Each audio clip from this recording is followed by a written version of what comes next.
Hello vinyl community, how you doing? It's Bill with the Vinylverse. Let's keep these vinyl tags going. I'm here to do the Prog Rock Vinyl Tag 2024. Now, I was all set with my own set of prog rock questions, 20 questions. Thought it was a really good list, but Alex over at Beer and Vinyl beat me to the chase, and he came up with a list of his own 20 questions, and there was actually some overlap. With that, I'm going to go and answer Alex's 20 questions for the Prog Rock Vinyl Tag. Thank you, Alex, for putting this together. I had fun going through and selecting my responses to your prompts here. Prog Rock Vinyl Tag, I started one back in 2021. I did a Prog Rock Vinyl Tag, had great response. Hopefully this one will continue to get some good response. So yeah, thank you to Alex at Beard Vinyl. His channel link is down below. Check him out. I'm relatively new to Alex, but definitely appreciate him getting this rolling, and we're just gonna jump in here and get started. So, got the questions or prompts down here. Number one is show a favorite debut record. Well, let's start off with Marillion. Script for Jester's Tear from 1983, their debut album. Terrific, wonderful album by Marillion. Great debut, really strong. Every song is great. There's 6 tracks, starting with Scripts for Jester's Tear, into He Knows You Know, and then The Web. Then on side 2, Garden Party, Chelsea Monday, and Forgotten Sons. So all classic Marillion songs. Really strong start for the band. They're still out there today. I mentioned in my vinyl tag that over the past 2 years, Marillion is my most listened to band, and I really love them. Number 2, show a prog artist / album you got into in 2023 or recently. One of the bands I got into last year, 2023, was Zop. This is their 2023 release, Dominion. This is their debut from 2021. Both are great. They kind of fall in line with the Canterbury scene. Heavily influenced. The Canterbury sound is kind of all over these, but a little bit psychedelic, jazzy, really wonderful stuff. If you haven't heard of Zop, if you're into Canterbury, the Canterbury scene, definitely check them out. Really wonderful stuff, and very cool artwork for both of these. You can get these off of Bandcamp. Yeah, Zop. Z-O-P-P. Wonderful stuff. All right, number 3, Golden Jubilee. Show a progressive rock album celebrating 50 years this year. 1974, Renaissance, Turn of the Cards. Fantastic album. Renaissance just had a strong output early to mid 70s. This one's no exception. The final track, Mother Russia, phenomenal. The great Annie Haslam on vocals. Renaissance, celebrating 50 years this year. Turn of the Cards. All right, number 4, show a favorite live album. This is Froop, and their live album Masquerading with Dawn. Froop didn't put out a live album when they were in existence, but kind of through crowdfunding, fan funding, we were able to get this double live album from 1975, live at Friars Aylesbury, 6th of December 1975. So Froop, Irish progressive rock, wonderful band, really great. So this was limited to 500. Here's my certificate of authenticity, number 267 of 500. And the gentleman who really spearheaded getting this album out, passed away while it was being released. And this came with a postcard honoring him. This is Brian O'Neill, friend of the band Froop, and he did wonderful things on the Facebook group and getting this album, Masquerading with Dawn, released. If you've never checked out Froop, I highly recommend you check them out. Start at the beginning with their first album. Wonderful stuff. Number 5, show a non-UK prog band. Now that I think about it, a lot of what I'm showing are non-UK prog bands. This is Triana. They are from Spain, so Spanish progressive rock. This is their 1975, yeah, it looks like 1975 release, called El Patio or Patio. Really great, really wonderful. So think progressive rock with flamenco guitar, but great keyboards all throughout this. The flamenco guitar is wonderful, and the vocals are incredible. Really, really incredible. I don't recall how many albums Triana had, but their follow-up to this is also equally as good. So yeah, Triana from Spain. Number 6, show a proto-prog album, progressive music prior to In the Court of the Crimson King. Okay, so not quite progressive rock, but here's The Mothers of Invention, Absolutely Free from 1967. Definitely progressive, avant-garde. Of course, Frank Zappa. This is going to be my answer to this. Whimsical, definitely, like I said, progressive. Number 7, show an album with an epic.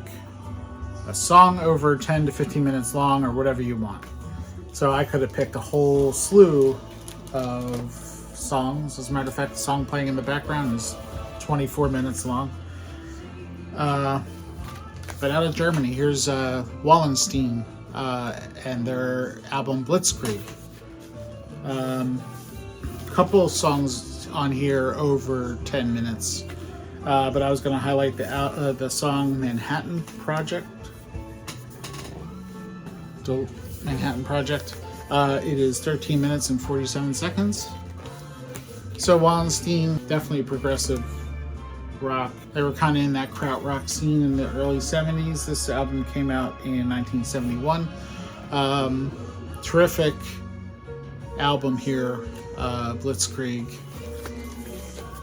and Manhattan Project, coming in at 13 minutes and 47 seconds. Number 8, show an album with a proggy song from a non-proggy artist. Now bear with me here.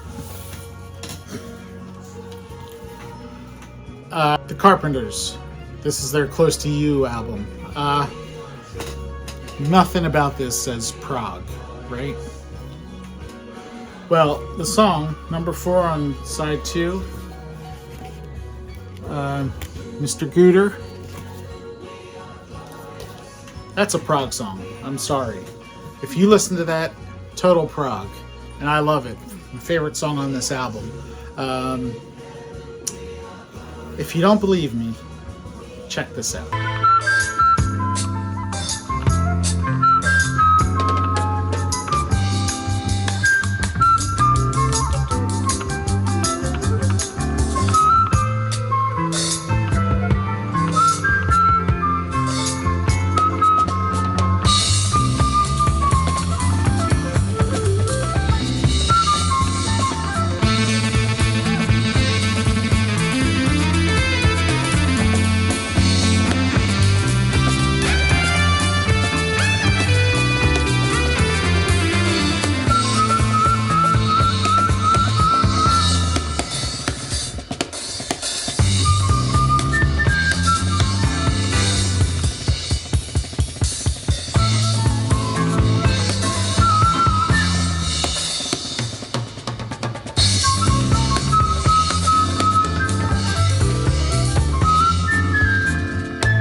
Mr. Gooder by the Carpenters. Flute, great keyboards, some jazzy elements there. Really great song.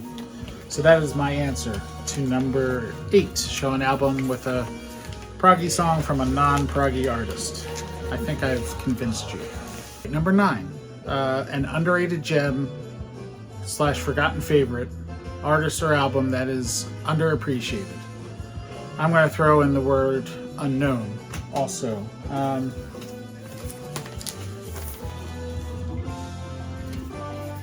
Here's Carpe Diem. This is a French progressive rock band. This is their album En regardant passer le temps. So I think this is their debut album. Don't quote me on that. I know they had another album after this, but wow, this is great. So great keyboards, just fantastic. So French progressive rock, Carpe Diem, underappreciated, unknown.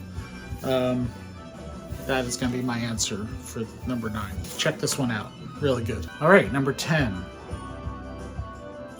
Album featuring your favorite prog vocalist. All right, well, my favorite prog vocalist is Peter Gabriel. He is my favorite singer of all time. With Genesis being my favorite band, Peter Gabriel was in Genesis. His solo album, this is Peter Gabriel, number 4, or Security. One of my favorites of his. That's going to be my answer, Peter Gabriel. Maybe this isn't progressive rock. Art rock, definitely. Definitely progressive elements on here. But Peter Gabriel, fantastic vocalist. I love his voice. It's non-traditional vocalist. You know, it's not polished or anything. It's more raw. Definitely love Peter Gabriel, and this is my answer for number 10. Number 11. Is it prog? Show an album you describe as art rock. All right. I'm pretty certain other people have showed this artist. I mean, how could you not? But David Bowie. Definitely art rock. This is his album Outside. I forget what year this came out, 1995. Terrific later career David Bowie album. Definitely art rock. It's a concept album, tells a story of a detective. Really wonderful. And that's my answer for number 11. Number 12. Show a solo album of an artist from a prog band. Okay, I started this tag off with Marillion for the first question. Solo album, how about Steve Rothery, The Ghost of Pripyat? His first solo album, all instrumental, really wonderful. This came out in 2015. This is a reissue from last year, and it's wonderful. So Steve Rothery, the guitarist, who just pulls these guitar solos out of the heavens. They're so amazing and beautiful and haunting. So yeah, this is another great album. Steve Rothery, The Ghost of Pripyat. Number 13, Jack of all trades, master of all. Show a genre-bending album artist. Okay, almost immediately this band came to mind when I read this question. And yeah, I think it fits this answer. So Crocofont, Norwegian progressive jazz rock, wonderful band, Norwegian trio. And I'm just going to read something on the back here. If you bear with me, it says, the tap power retriever drive and explosive soloing coming through the early 70s fusion of Miles Davis and the Mahavishnu Orchestra, Ornette Coleman's late 60s groups, and the avant-rock impact of the third and fourth era Soft Machine and the 1973-74 King Crimson. So a very good way to describe what we're hearing from Crocofont. This is their album Q, if I didn't say that already.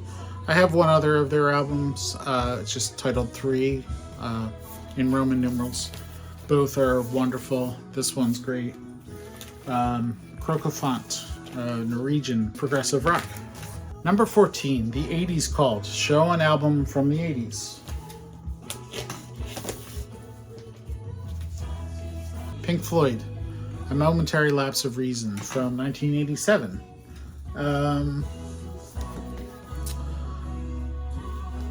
Yeah, I don't know that this album holds up all that well now, but when this came out, I absolutely loved it, and this is my copy that I bought when it was released, and played it to death back then. So Pink Floyd had been on a hiatus after the Roger Waters leaving the band. They came back with this album from 1987, A Momentary Lapse of Reason. Dogs of War was always a favorite, but solid album. I haven't listened to this in a long time. Like I said, I'm not sure it holds up as well as it did back then, but this is an 80s album from a progressive rock band. All right, number 15, Not Dead Yet. Show a later career album. How about Rick Wakeman and the Martian Rock Ensemble with the Red Planet. Great album by Rick Wakeman, late career. This came out in 2020, I think. 2020. The Red Planet. So yeah, it's all about Mars, and Rick Wakeman, keyboardist, most notably known for being with Yes in their peak career during the 70s. Rick Wakeman, just fantastic. And this, if you like Six Wives of Henry VIII or King Arthur, Journey to the Center of the Earth, this kind of has a little bit of harkening back to those albums. Rick Wakeman got into New Age, and he's put out all types of different solo albums, but this can stand next to Six Wives of Henry VIII. Really, really good.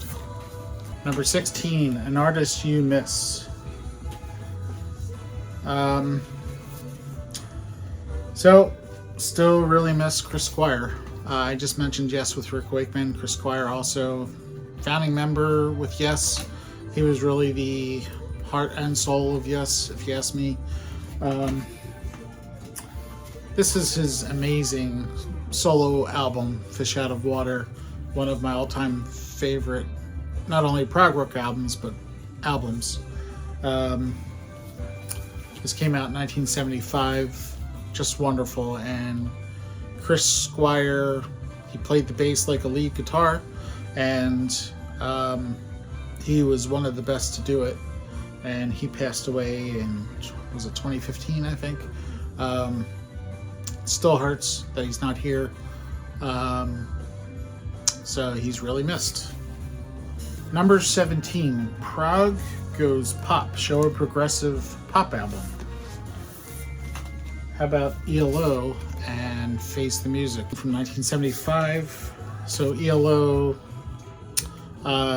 fronted by Jeff Lynne. This is a fantastic album.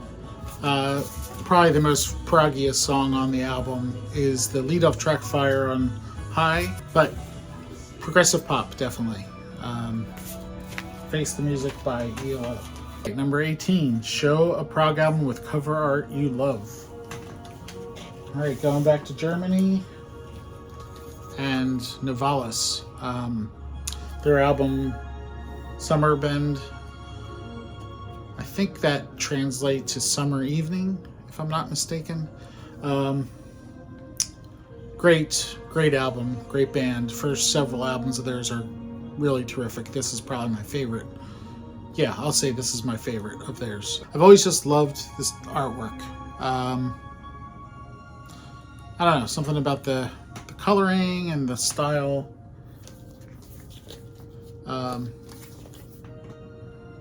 Just great stuff. If I didn't say, this is from 1975 as well. So yeah, Novalis, Summer Bend.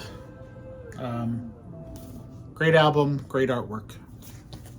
Number 19, an album you'd recommend to a non-prog fan. I think Camel Mirage. Their second album, Mirage, here by Camel. Pretty accessible, doesn't really get crazy or anything. So I think a non-prog fan could pick this up and really appreciate it. Even though there are some longer tracks. But Camel, just such a great band. They don't get mentioned a whole lot, but they were wonderful. And Annie Latimer's guitar just soars. Wonderful album by Camel, Mirage. I would definitely recommend that to a non-prog fan. We've made it to the end. Number 20, favorite prog album of all time. Anyone who knows me or watches my channel should know this. But Genesis, The Lamb Lies Down on Broadway. My absolute favorite, not only progressive rock album of all time, but my favorite album of all time. A lot of people say this would have been better as a single album. Even some of the band members don't look back fondly on some of the stuff on here. But from front to end, I love this album. For whatever reason, it just clicks with me. Each track kind of flows into each other, and it's just wonderful. This is the Analog Productions 75th anniversary, Atlantic anniversary reissue, 4 LP, 45 RPM, and I think this is the definitive version of this album. It's the original, from the original analog tapes, so it's not the 2008 or whatever it was, Nick Davis mix, and it is spectacular. They really did such a good job with this. It sounds tremendous. It's numbered. My number is 692.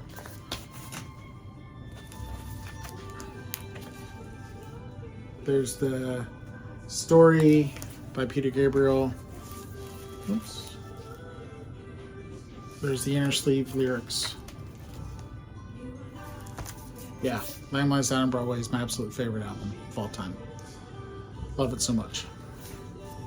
And that wraps up the 2024 Prog Rock Vinyl Tag. Once again, thanks to Alex at Beer and Vinyl for getting this list together, putting it out there. You beat me to it, Alex. That's perfectly fine. Maybe my questions will be used down the road. But I appreciate everyone watching. I'm seeing a lot more prog channels starting to come up recently. So, well, they've been around a while. I'm just becoming aware of them. That's great. I really enjoy the prog rock community. Check out these albums if you're not familiar. If something I showed piques your interest, drop me a comment down below if you want to say anything about what I showed. If you have any suggestions you want me to listen to, or any more questions about what I showed or anything. Thanks again for watching. Everyone take care, and I'll talk to you again soon. Bye-bye.